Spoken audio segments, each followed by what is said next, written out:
What if DOC never got into that car accident? What if Ice Cube didn't leave NWA?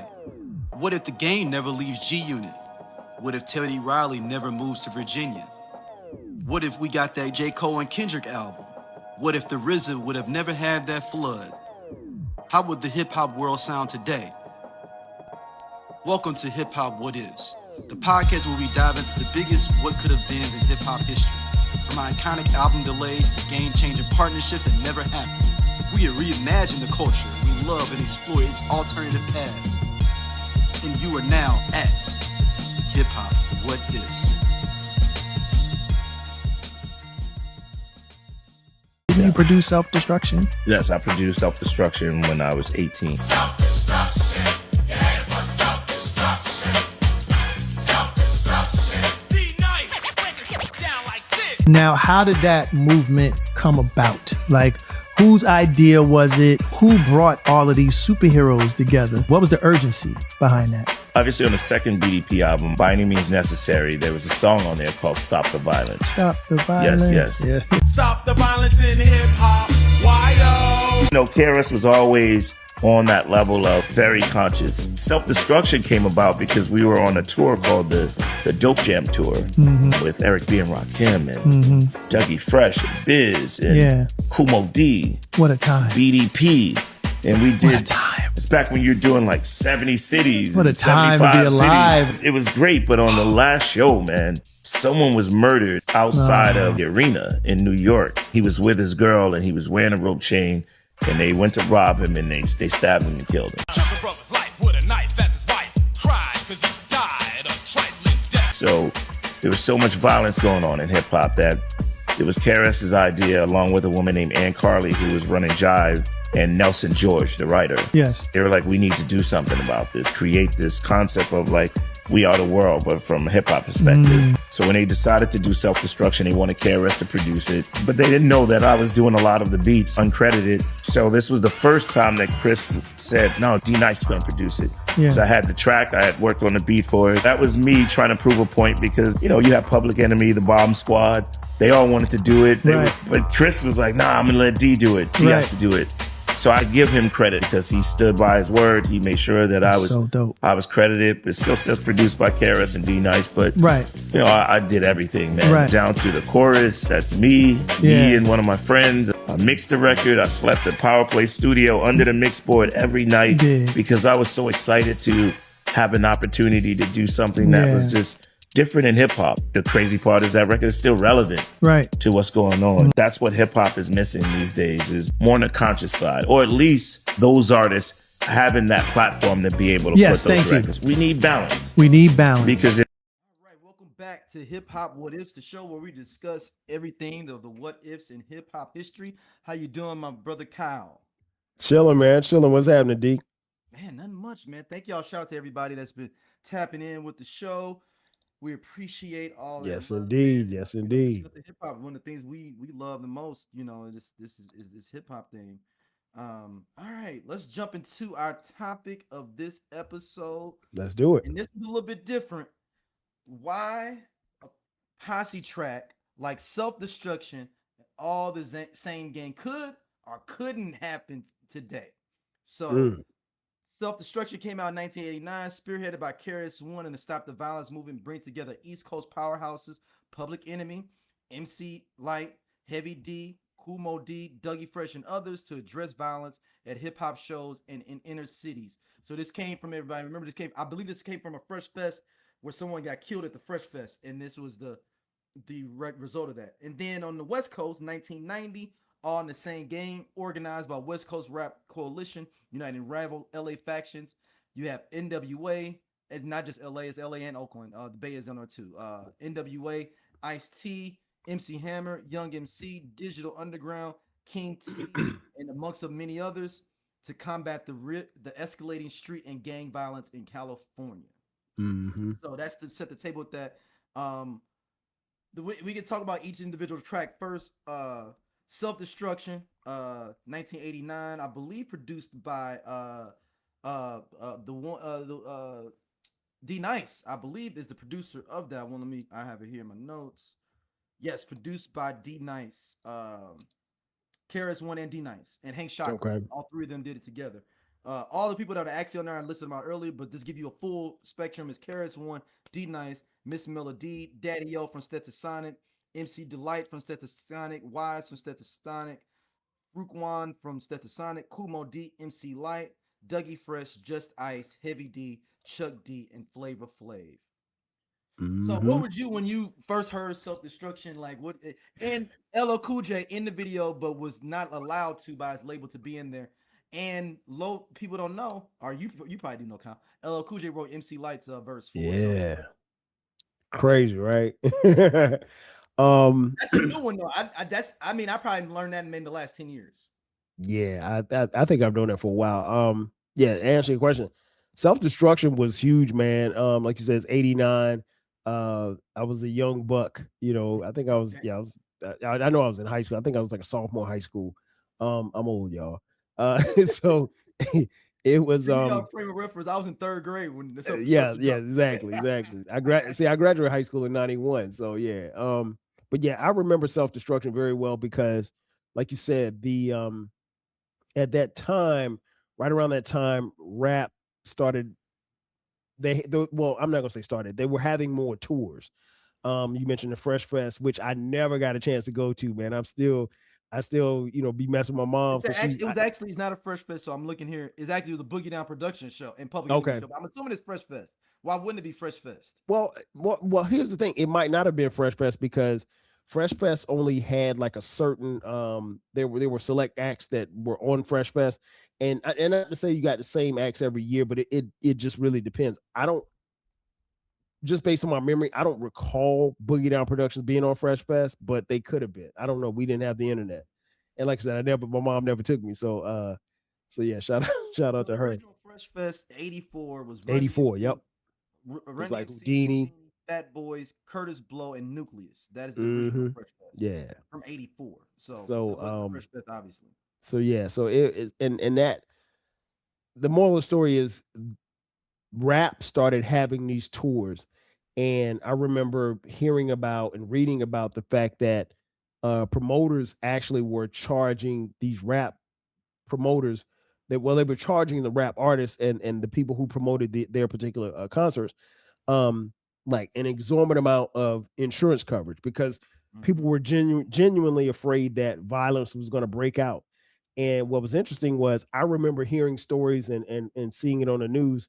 They would say, oh yeah, you know, this particular night, Run DMC and the rap group Houdini, they came and they performed, and they would always end the story by saying, and there was no violence. Like they really, seriously on the news, they would always say that there was no violence. And so like there was an underlying theme that, you know, they just expected us to come in there and just laughing because I remember those they thought we'd tear shit up. You know what I mean? So so what happened was like you mentioned, there was an incident that happened. I can't remember exactly what it involved. I do remember DJ Scott LaRock, rest in peace, from Boogie Down Productions, getting killed. Now that wasn't at a concert, but what I did not find out until maybe about 4 or 5 years ago, the person in the center of the action, as far as Scott LaRock getting killed, was actually D Nice. Yeah. I heard that back. It was a year my daughter. It was 2013 in the Combat Jack show. He was interviewing D Nice, and he said that was the first time I heard it. Like 20, I remember exactly. It was 2013. The first time I heard it was on Questlove Supreme, and I had no idea. It was the same story. You know, he was kind of breaking up. Yeah, over a girl. Yeah. And you know, the guy went to shooting, and he didn't mean to hit him, but I mean, he hit you know, Scott LaRock. But nonetheless, so there was a theme that kind of followed hip hop rap, was that, you know, they thought people were going to be violent at these concerts. And so like there was a big push to stop the violence. And in fact, it was called the Stop the Violence movement, because there were young brothers and sisters getting killed. Not all at it wasn't always at the rap shows or anything like that, but just there was a lot of crime and violence. But I mean, it was tough times. Again, it was the 80s. We were just trying to get over Reaganomics.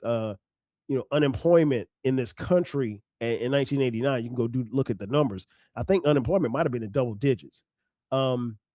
And so, and also we're in the middle of the crack era. And so all of this stuff is taking place. Meanwhile, you have this genre of music that is has been out for a while, but is now spreading out. As we mentioned, on the episodes before, how rap was regional. It was still regional, but it was expanding. So at this point in time, rap could get from New York City to my little small hometown of Florence, South Carolina. And so they were doing these tours, and like I said, the premise was behind it was to stop the violence. And that's what the theme was. And they wanted to bring these basically an all-star set of MCs to come on and get on this song and rap about violence and black on we didn't even call it black on black crime back then, but you get the point. But yeah, that was the emphasis behind it. Yeah, it was. I remember when it came out, I was like, "Oh snap!" Like it had everybody on here, like everybody.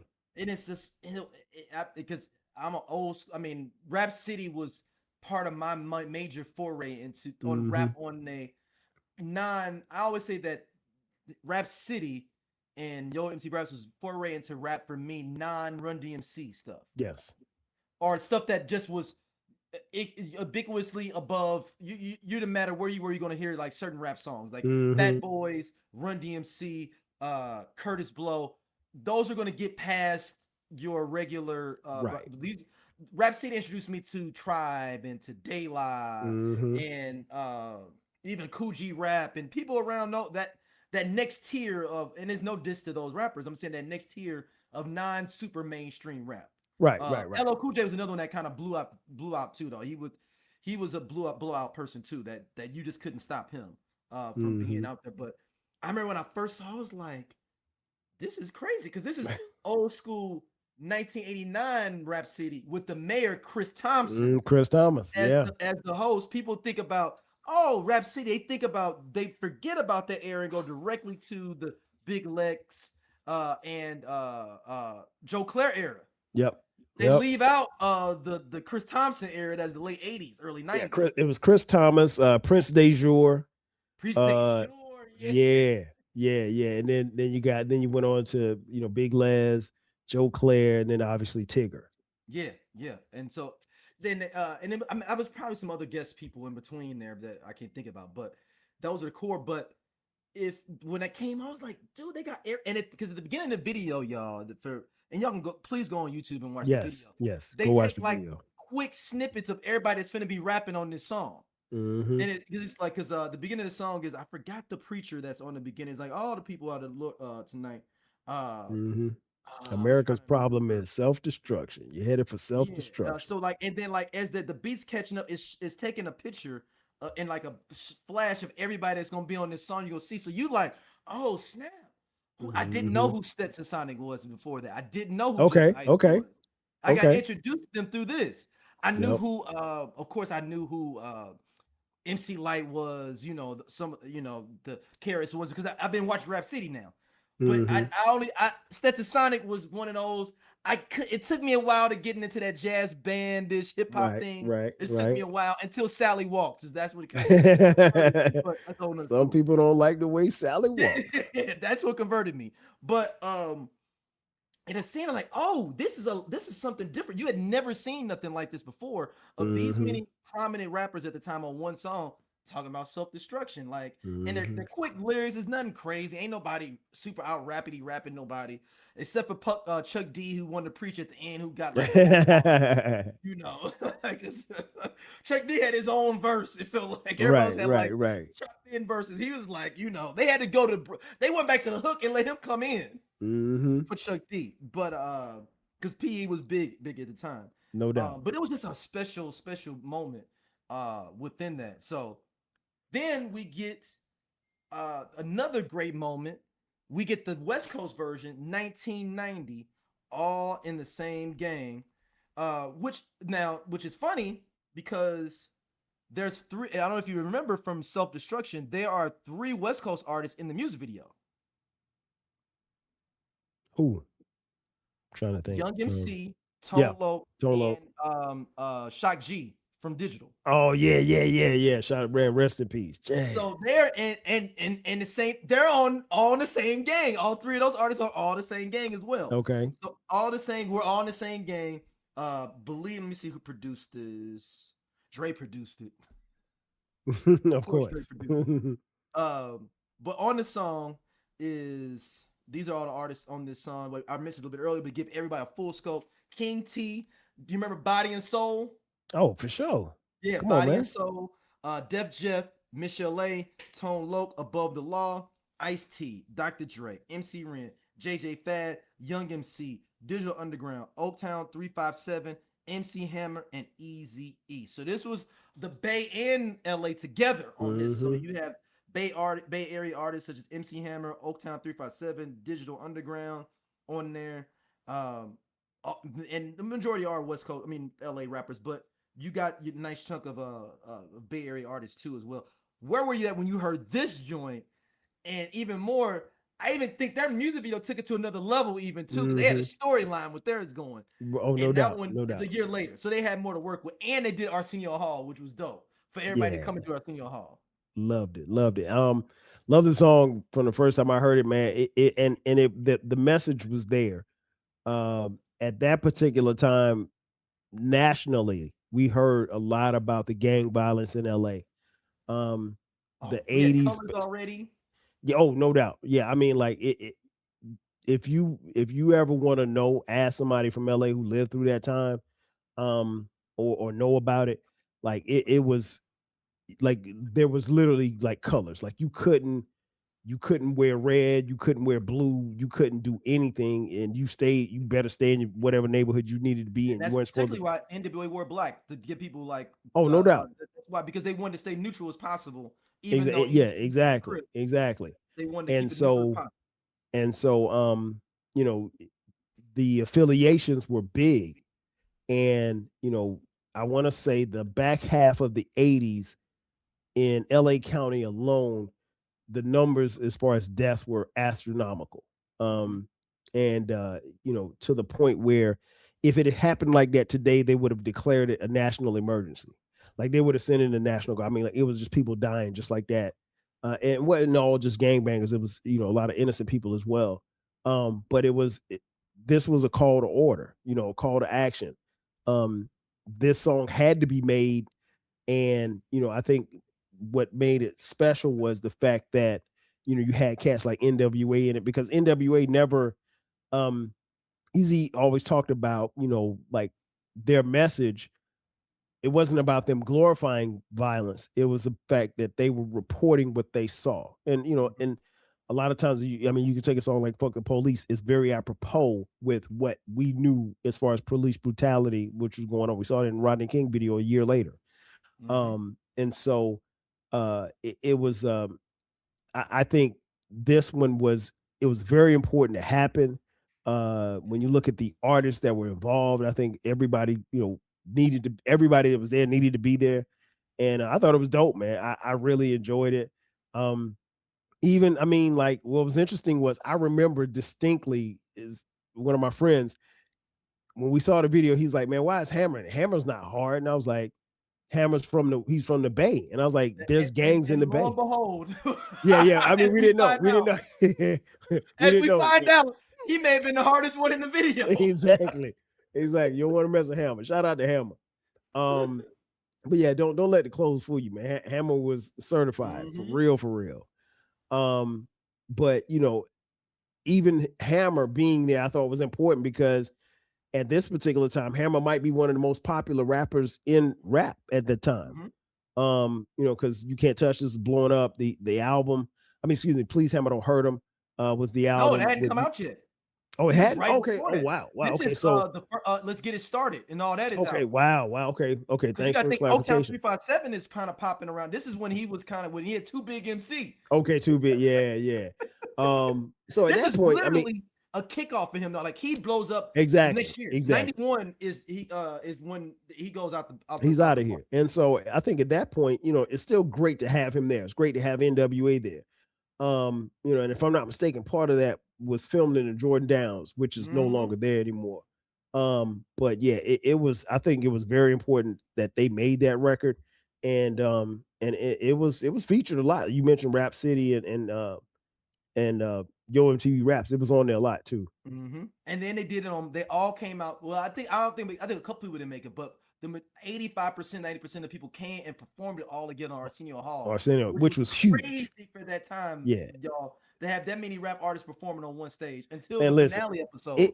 It was something, and I think at some point we probably we may need to do an episode on Arsenio. Arsenio, that show, when I tell you it was must see TV. For one, we didn't have any. Arsenio he was like Johnny. He was going up against Johnny Carson, and Arsenio, and Letterman. The thing that made one of the many things that made his show so dope was that not only did he have black artists on there, but he also had black entertainers. He had rappers on there. I mean, like from Leaders of the New School to Tribe, everybody that you could think of that had a hit, he gave them a shot. And even all of them didn't get a chance to sit on the couch and talk to him, but they at least got a chance to promote their music. And being able to be welcomed into people's households via TV was major. So man, shout out to Arsenio. But yeah, I think that was great about that song too, is that with them being able to perform it. And like I said, they did a good job of trying to unify, the West Coast and more specifically unify some of these gangs that were out there, because it was, in a lot of ways in not just LA, but in the Bay Area as well. It was a bloodbath. Yeah, it was a different time, man. With that, and it was pretty dope. And I'm sorry, the beginning of Self-Destruction is Malcolm X talking. I don't know what I'm okay. thinking. So it's Malcolm X talking at the beginning. But those songs were pivotal and they were big because they brought all these artists together. Could we do that today, Kyle? Now, but I'm gonna give you a little bit of history. The people were trying to do it as well. So some people have tried to do it. KRS-One has tried to redo it multiple times with Self-Destruction. So Self-Destruction, let me pull it back up here. So Self-Destruction, KRS-One tried to bring it back in 07. Saw Self-Construction in 07 to 09. It was the 20th anniversary of it. So he decided in 08, 09 to bring it back. So on Self-Construction, he has he recorded from Los Angeles September 7th to 9th in the LA recording studios. Self-Construction includes appearances by over 55 artists, including David Banner, The Game, Nelly, Redman, MC Lyte, 50 Cent, Neo, Talib Kweli, Method Man, Styles P, Busta Rhymes, Fat Joe, Cassidy, Wise Intelligent, AWOL1, 2 Max, Rod Digger, and Rakea. So I'm assuming that's not a 50, but assuming it's in so then another Self-Destruction was released in late 2008 and features contributions by Twista, Selena Johnson, Phil G, Crucial Conflict. This is a Chicago version for Chicago for that one. And then Jersey came up with their own called Self-Destruction 2 in 2008. DJ K Slade did a Self-Destruction 2010 featuring Busta Rhymes, Bun B, Sheik Luch, Papoose, Uncle Murder, and J-Rock.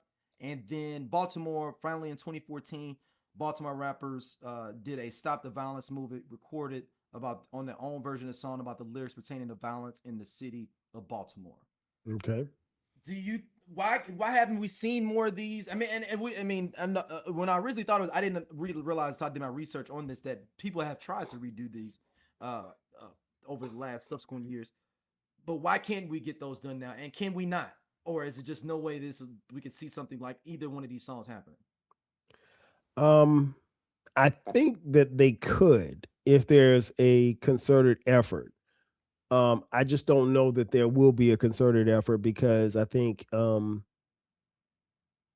violence sells, especially in today's hip hop. I'm not going to sit here and tell you that every song is violent, because it's not, right? But, I think when we think about what gets pushed to the masses and what gets put out front, you're either selling dope, you're selling violence, or you're selling ass. That's where rap is today. And I'm not saying that as a 53-year-old hater. I love and rap is so big right now. you can get your fix of whatever it is that you want. And so I'm not going to sit here and tell you that that's all that it is, because there are dope, artists out there that you can listen to, and you don't have to tap into any of that. But I think there were a series of events that led to the self-destruction movement. There was a series of events that led to the we're all in the same gang movement. If we look around, if we scan what's going on in our country, in these cities, I think you can make a case that we've seen more than enough, from the George Floyds to the Tamir Rices to all of these people in and between. There's enough there for us to have a call to order, call to action. But there hasn't been a push for it. And I think if you got 10 artists to say, hey, we want to do this record, I'm wondering what the label is going to say, because the record label has benefited off of I'm gonna shoot you in the face, don't step on my shoes, I'm from this side, you from that side, y'all puss, like all of that. And so I'm not going to sit here and tell you that hip hop reflects a lot of what, is in society. It's a mirror to society. So I'm not going to sit here and tell you that hip hop needs to be cleaned up or anything like that. I don't believe that, but I think there should be a series of events that would push you to that. But I think, given the fact that we have gone through these things with, some of these crimes that have been committed on people that look like us, some of the crimes that have been committed by, political administrations, and there's been no pushback from the rap community to say, hey, y'all can't do that to us. Hey, we're going to take a stand. I think, that time is come and gone. I think, people are more complicit and more interested in, getting the bag and flossing on the gram and any and everything in between. I don't think that there's been enough stuff that has happened for us to have that type of movement, but we ain't interested. Or at least we don't appear to be as a collective. And when I say we, I mean all of us. And so could you get 10, 15 artists to do that song? Yeah. But I personally, I would be interested in seeing what the label would say, because to me, that sounds like that's counterproductive towards them making money, and anything counterproductive to them making money is going to make the label say, wait a minute, hold up. We don't need you with all this positivity. You should be talking about guns and drugs. This positivity going too much. It's going, you taking it too far. Now, wait a minute. We taking it to the abyss. It's too far. So, and like I said, I think there's been enough stuff that has happened to where, we definitely should have had a song. We should have had a song back in COVID, but we should have had I mean, shout out to Nipsey Hussle, man. I mean, FDT, come on, man. Yeah, him and YG. That was an anthem. But that's two people, right? You know what I'm saying? Like, right. And they were against this administration years ago. Early. Yeah, his first run.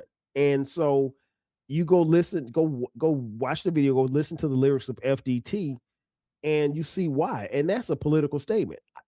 There's nobody right now making that kind of music. And and it's interesting that we have not got any political stance to music. No, we don't. Anybody. We don't have it at all. And I mean, like, and I don't want to say too much about drill music, because I've never really listened to drill music, but like, when you're constantly talking about sliding on the ops, I mean, I guess. But if that's the music that if you're gonna make 12 songs like that, you're not getting all in the same gang from somebody like that. You're not getting all. You're just not, because that's where they are, and that's what they think is entertaining. And for some, it's very entertaining. It ain't for me, and I understand that, and I'm not knocking it. It's just not. They don't make music for me, and but I think we've had enough things happen in society to where there could have been and should be some push to get to a studio to say, hey, let's make a record about this. But I don't see it. And if it's happened, it's been under the radar for me. Right. And like I said, I mean, I didn't even know about this self-construction that was in 2008. Like, I think I heard about it. We probably heard about it, but think about where we were in 2008. We were moving around. Yeah. You was outside in 2008. Yeah.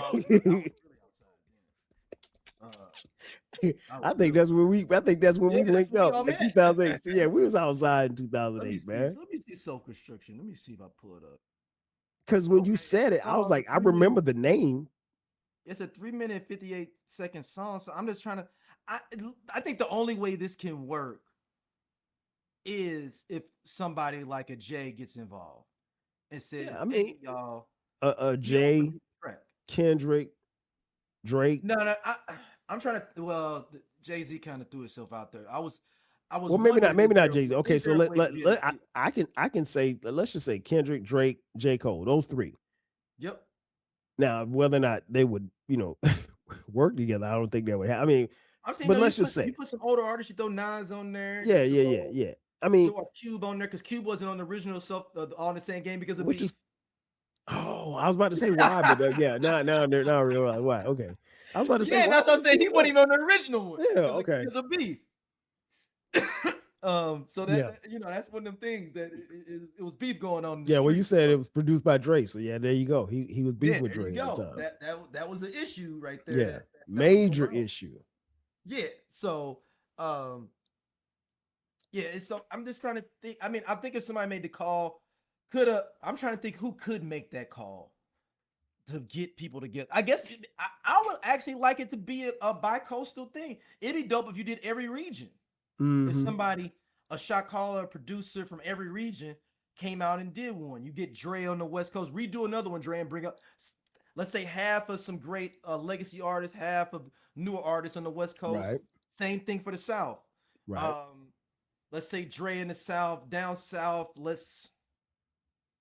You can get Rick Ross. I mean, Bun B. Do you do Timbo? Maybe. It just depends. I mean, like, everybody. I'm thinking about a producer that would be to get everybody. Okay, I was thinking artists, but I mean, like, I think once you get one domino to fall, then I think everybody else kind of falls in line. But it's so fractured now that I don't know if there's one linchpin of a person that could make that call and be like, everybody, like, you know what, like a Louis Farrakhan call, where it's like, all right, man, I'm gonna come because you called. Yeah, no, politically, I don't think that exists. But I mean, if you take an artist for what it's worth, Rick Ross, people love, fellow artists love Rick Ross. I don't, other than 50, I don't know anybody that don't like Rick Ross. Drake too. Oh yeah. Well, that's that.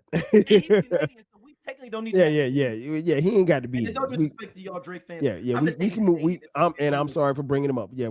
Okay. So he's not in America. So let's leave him out of the conversation. Yep. But yeah, I think if somebody like Rose would make a call and say, hey man, I want to do this. I want to put T.I. on this. I want to put Ludacris on this. I want to put Nas on this. Because he's worked with so many different artists, I think he could do that. And I think, again, we have more than enough material to talk about because we talk about any and everything else when it comes to rap. So now, could Barack Obama have made this call? He could make the call. I just don't know I don't know how connected he is to this particular generation of rap. He can make the call. He can make the call to the LLs and those guys, and the LLs and the Cool G Raps. He can call them. I don't know if he's calling the Baby, Lil Baby, Half Baby, NLE Chopper. Yeah. MC Wingtip. MC Wingtips. I don't know if he's calling him. Hard for a dude that has some wingtips on. Mr. Lil Gun. Kind of hard. Lil Gun. I mean, like all of them, all of the Lils, all of the Youngs. I don't know if he's reaching them. And his name obviously carries weight. I think it'd be dope, but he ain't coming in and mixing. So once he calls the people together, it's kind of like Farrakhan. Once he calls the people together, who's going to be the one to push them into the studio? That hey, let's put this and together. Organize it and be the organize. Yeah. We are the world. Yeah. I mean, honestly, and I know you're gonna laugh when I say this. There's probably one person that could probably put all of that together, but he can't do it. No. Puff. Are you gonna say Diddy? Puff could do it.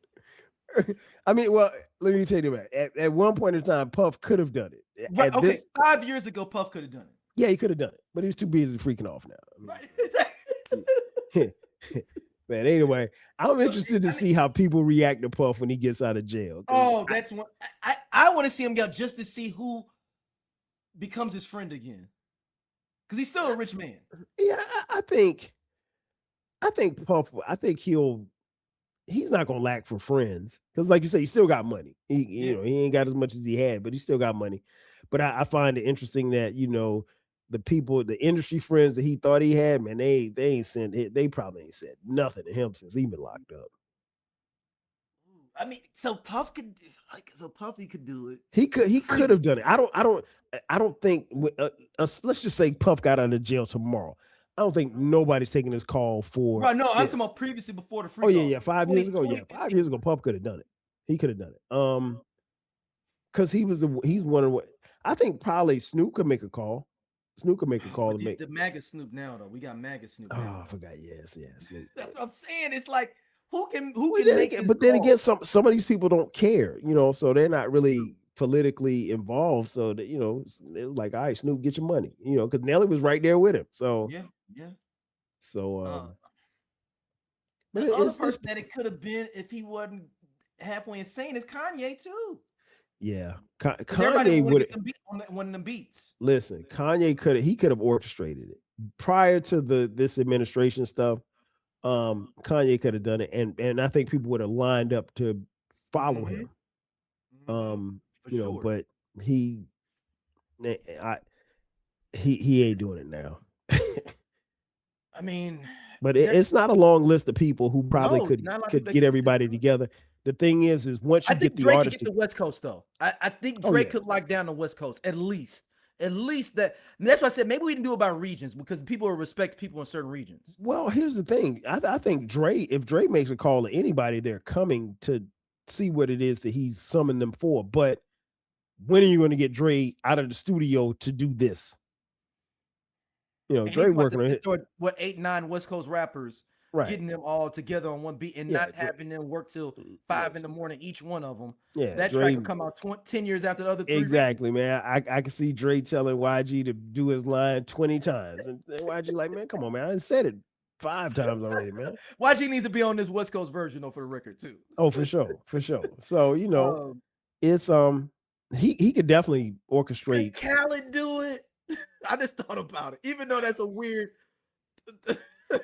You know what? Khaled probably could, because here's the thing: regardless of whether or not you like Khaled or not, I think Khaled is pretty respected in the industry. Yeah, I think he's pretty respected. People like Khaled. I mean, besides him, his little twist with Drake, and we don't care about him. He's not an American in this scenario. He's probably had almost every artist on one of his projects. Yeah. Khaled. I think Khaled could definitely make a phone call and get the people that he needed for a, stop the violence, self-destruction type of song. Yeah, I guess because when you think about it, not to cut you off, when you think about it, when you think about stop the violence, self-destruction, I automatically think about We Are the World. Exactly. Yeah. We haven't had a We Are the World again either.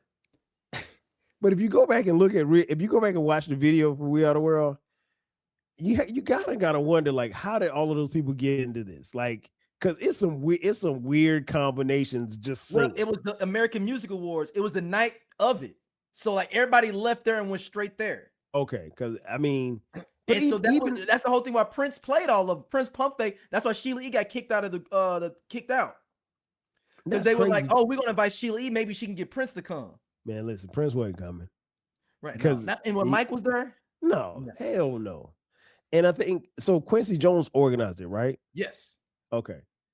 And he used Mike and Stevie kind of helped. It was like, everybody was like, well, shit, Mike there, Stevie there? Yeah. If that's the case, if Quincy Jones makes the phone call, helped out, like, oh, Rod Stewart, that's my homie, Yeah. Quincy Jones, for the rock artists. If you get Quincy Jones to organize it, everybody and their mama coming, because who's going to tell Quincy Jones no?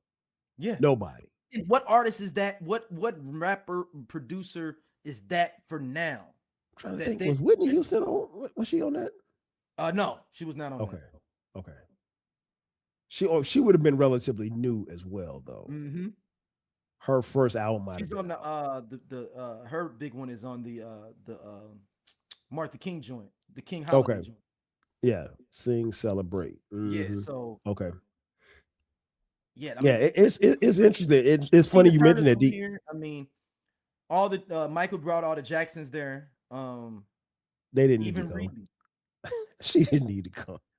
but she's She there. could They have said stayed in on the here. car. She's not in the video. Latoya's there. Jackie, Marlon, Randy, Tito. All of them could have stayed at home. No, look. Mike was good to bring the package deal though. Like, Oh yeah, for sure. Or Joe was like, if you can't go, unless they all Yeah, go. yeah. You take your sister and still your brothers know with Joe you. coming at this time period. But no, I mean, Yeah. I just wonder like what could we? Because that would be dope to have something like this. Like It would like I be. said, even if I mean, rap is so much bigger now than it was when those two tracks came out. But if we did a regional thing, could Eminem maybe lock down the Midwest for everybody and get everybody in the Midwest locked in and get? I think so. But even, I think probably even if it happens, the next question is how's it going to be received? Because now everybody's so politically divided. You're gonna have some people, oh, here they come with this woke song, and it's gonna be some people like, man, why y'all preaching us? We don't need to preach feel slighted and then want to diss because they Yeah, weren't on the track. Of course. Yeah. Oh yeah. And that listen, That's will be probably a the problem. biggest thing, probably why we don't have one. That will be a problem too, because I'm sure there were some people who got left off of We Are the World that ain't happy. I know for a fact that there were people who got left off of Self-Destruction and they weren't happy, and we all in the same gang. Ice Cube wasn't invited because of a beef. Of course. I mean, and so, they weren't gonna diss him, but they weren't gonna have him there either. So it's yeah, so it'd be kind of difficult to pull off now without egos and feelings getting involved, because I think that's probably gonna happen. I mean, because even if you say like, hey, it's gonna be 7 MCs on this, there are 8, 4 legacy, 4 new guys, or 4 newer generation guys. They'd be like, so who's the 4? Who's the 4 new guys? Yeah, I mean, from a whole region too. So we talking about Texas, Louisiana, Mississippi, Georgia, Florida, South Carolina. Listen, I saw people get upset, and some of them probably still are upset with Questlove when they had the celebrating the 50 at the Grammys. Yeah, and he talked about it a little bit on his podcast. He kind of danced around it because he didn't want to name names, but there were some people that were upset that they didn't get chosen, and then there was some that got upset because, hey, we want you to come and do, let's just say Salt and Pepper. We want you to come do Push It, but you only getting to do 30 seconds of Push It, and that's it. And you got to get off the stage, and then so then the next act comes. So, some people gonna be in their feelings about having, to perform for 20 seconds of their major hit, and they're thinking, okay, well, hey, I've never got a chance to do the Grammys. The one time I do the Grammys, and I'm only on here for 10 seconds. No, I'm not doing it. And then some people are going to get upset because they weren't even invited. So he had to deal with that. So I think the same could reign true here. Questlove could be somebody who could do it, but I don't know. That's a good person. Yeah, people love Questlove, but I think too, and he seems to connect with the old and the young as well. But you just run the risk of, you're going to offend some people. And then, you know how it is now, D, with social media. It's gonna be people trolling. Or what make it even worse? What if you go to record a track and you just didn't working within it and you get cut off of it? Exactly.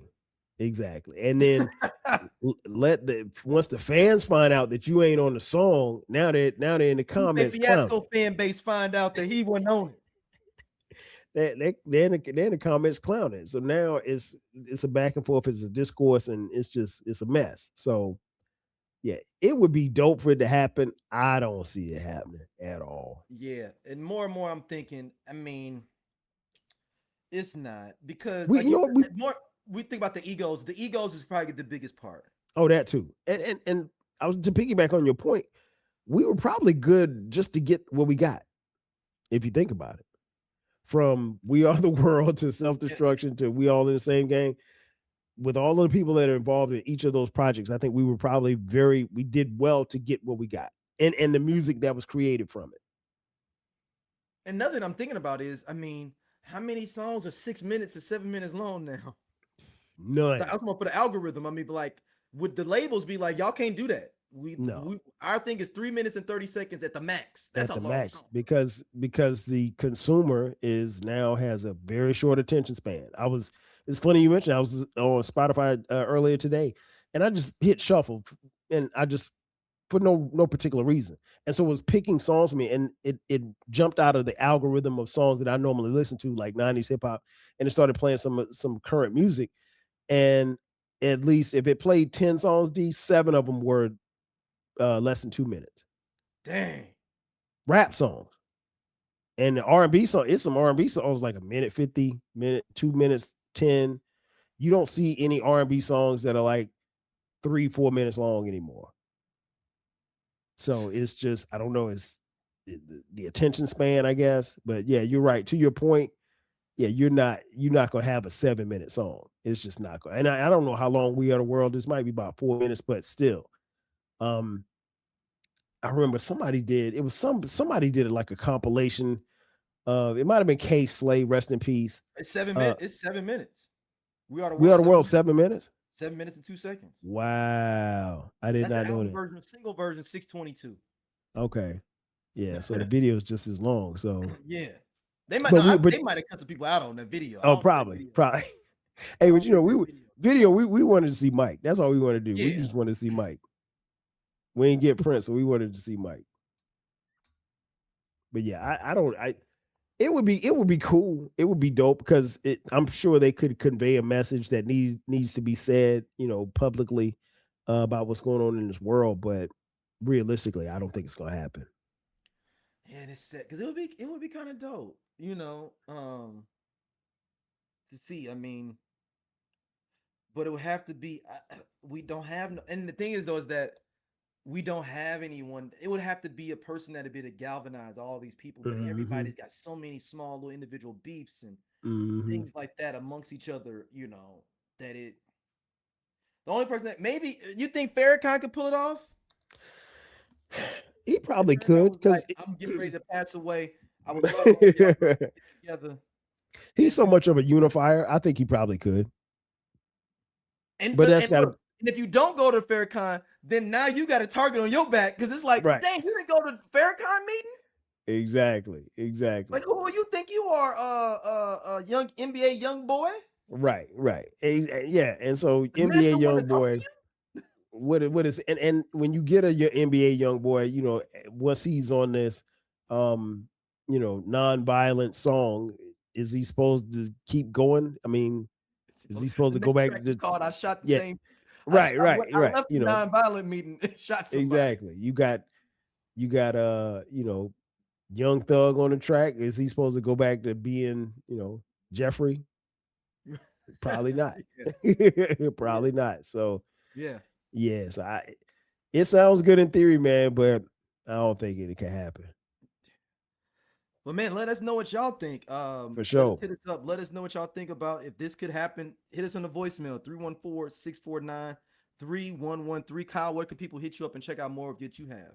Check out both podcasts, the 12 Kyle podcast. Go to the 12 Kyle podcast.riverside.com and the Rap Soul podcast. It's the Rap Soul podcast.riverside.com. Check me out. New episodes dropping every Thursday for both podcasts.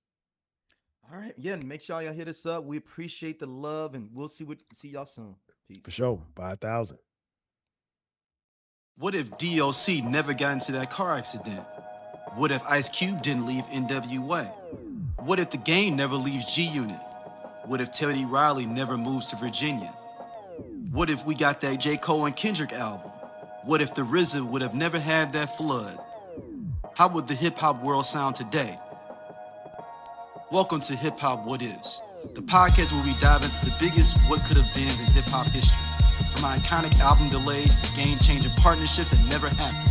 We reimagine the culture we love and explore its alternative paths. And you are now at Hip Hop